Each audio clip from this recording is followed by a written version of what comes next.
महायुतीत धाराशिव नाशिकचे उमेदवार ठरले। नाशिकमधून भुजबळ तर धाराशिवमधून विक्रम काळेंना उमेदवारी मिळणार, सूत्रांची माहिती।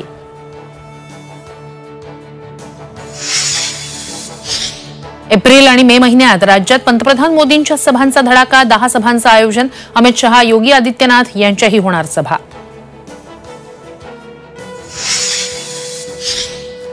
मोदी आता कार्यवाह पंतप्रधान तरी सरकारी यंत्रणा घेऊन प्रचार करतायत। संजय राऊतांचा आरोप, आचारसंहिता विरोधी पक्षांसाठी आहे का? राऊतांचा निवडणूक आयोगाला सवाल। वंचितनं काँग्रेसला 7 जागांवर पाठिंबा दिल्यास अकोल्याच्या जागेबाबत पुनर्विचार करू, हायकमांडला कळवल्याचं वडेट्टीवारांचं वक्तव्य। छगन भुजबळांच्या अडचणीत पुन्हा वाढ, महाराष्ट्र सदन घोटाळ्याप्रकरणी आजपासून सुनावणी।